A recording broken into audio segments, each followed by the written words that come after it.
ہمارے اپوزیشن کل جمع ہو گئی، ان کے چیمبر پہ ملاقات ہو گئی، زرداری صاحب بھی بیٹھے، لیکن زرداری صاحب کو شہباز شریف صاحب نے تو ادھر لاہور میں گھسیٹنا تھا، وہ سارا کچھ وہ سارے ملتوی ہو گئے، یو ٹرن لے لیا، تو شہباز شریف صاحب کا یو ٹرن کیوں نہیں میڈیا پہ آ رہا ہے؟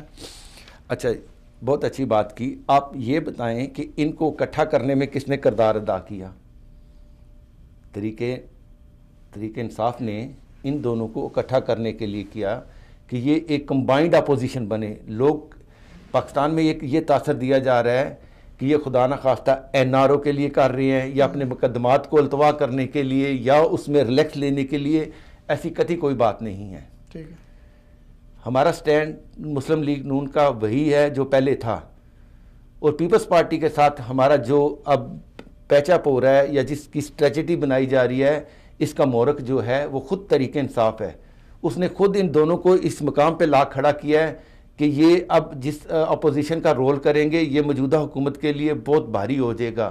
موجودہ حکومت جو ہے چل نہیں رہی، یہ رینگ کر چل رہی ہے۔ ہم یہ چاہتے تھے کہ یہ موجودہ حکومت ہے، ہماری نوجوان یوتھ نے ایک بہت انہوں نے ایک چلو اس طرف ہم آئیں گے، اس طرف ہم آئیں گے۔ جی تو آپ یہ سمجھ رہے ہیں، آپ یہ کہنا چاہ رہے ہیں کہ ان کو اکٹھا کرنے میں، ان کو جمع کرنے میں تحریک انصاف کا ابھی آپ کو ایک اور مزے کی بات بتاؤں کہ ان کا اپنا اتحادی اختر مینگل صاحب، وہ بھی ان سے نالاں ہیں۔ ہو سکتا ہے کہ وہ کسی ٹائم جو ہے تاج سے خارج ہو جائیں، وہ ویسے بھی اپوزیشن بنچوں پہ بیٹھے ہوئے ہیں۔ کل کا وزیر اطلاعات ہمارے محترم فواد چودھری صاحب، انہوں نے ایک ایسا بیان دے دیا، داغ دیا ہے۔ وہ بیان داغ دیتے ہیں، اس کو بعد میں پتہ نہیں لگتا کہ میں نے بیان کیا دیا ہے۔ انہوں نے کہا کہ جی کاف لیگ کے اندر ہم نے فارورڈ بلاک نہیں بنایا، یہ ہماری ہم نے ابھی تک فارورڈ لیگ، اب ظاہر ہے وہ اپنے اتحادی کو بھی یہ جو ہے نا وہ ڈیمیج کر رہے ہیں۔